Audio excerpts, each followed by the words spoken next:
Alright, so this is the second video on solving absolute value equations. If you did not watch the first video on solving absolute value equations, I suggest you go watch that now. But anyways, so we've got a couple of things going on with these that were not in the other video. One, we have sort of two-step equations on the inside of the absolute value, and we've also got some interesting stuff going on the outside of them. So the first thing I want to talk about is the stuff going on outside of them. So before we can write two different equations for this using the same methods that I talked about in the other video, we need to get rid of these outside numbers. Now I actually decided to use 6 for this example because I wanted them to look as similar as possible so that I could focus in on telling two things apart. One is, when do I use multiplicative inverse? When do I use additive inverse? Okay, so the first one I want to talk about is A. So a lot of times when kids see this, their brain kind of eyeballs this into be parentheses and they start doing distributive property on this. And you can't do that because this absolute value expression right here is like a whole block. It's like a variable. You can't, these aren't parentheses, so it does not work that way. But the other thing I want to point out is if we look at the 6 and we look at the space here compared to down here, this has an operational symbol between the number and the absolute value. This does not. So when there is not an operational symbol there, that means that the 6 is multiplying times this.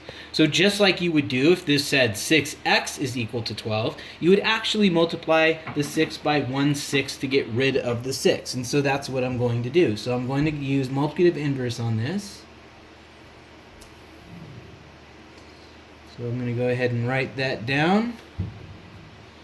And then what happens is I got rid of my outside term or number. You don't want anything on the outside of this before you write two equations. I will sometimes see students take this here and write these two weird equations that you can't do. It doesn't work that way. So once it looks like this, then you can write two equations.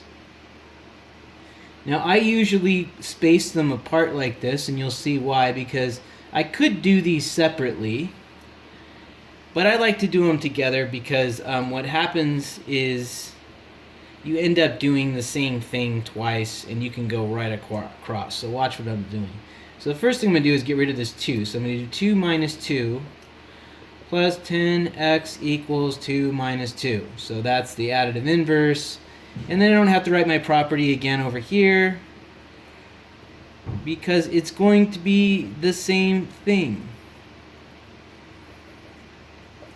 Alright, so that leaves me with 10x is equal to 0, and 10x is equal to, this was actually a negative 2. Remember, the one on the right has to be the opposite of that. Alright, so then I have negative 2. So now I'm going to do 1/10.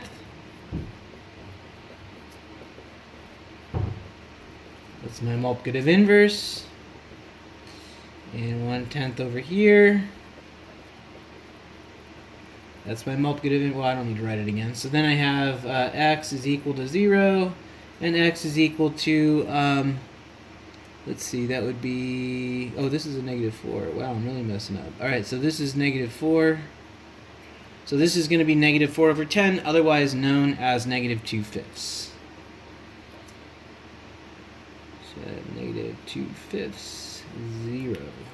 And that is how you do it. Now the bottom one here, again I have a 6, it's on the outside, but it's not multiplying. So what I'm going to do on this guy is I'm going to subtract the 6 using the additive inverse.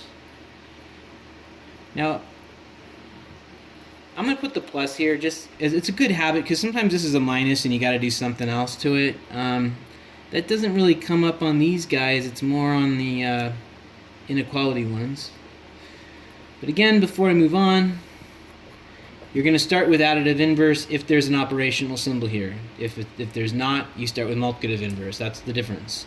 So now I'm going to do, I now have 4x plus 8 is equal to 14. Alright, so now I'm going to write two equations. So I have 4x plus 8 is equal to 14, and 4x plus 8 is equal to negative 14. So just like I talked about in the other video. One of these is have the opposite, what it equals. But otherwise, this thing is the same on both sides. Okay, so I'm going to go ahead just like I did last time and do my additive inverse.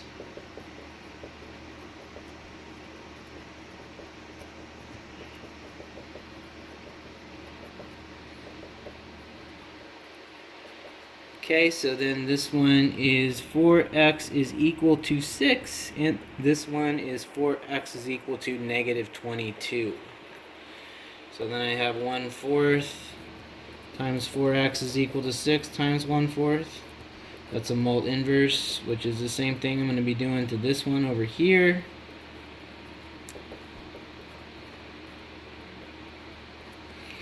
And so I get x, this is 6/4, that's 3/2.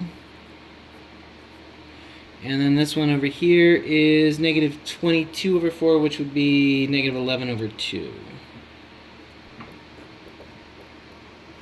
And then I have my solution set. And that is how you solve absolute value equations.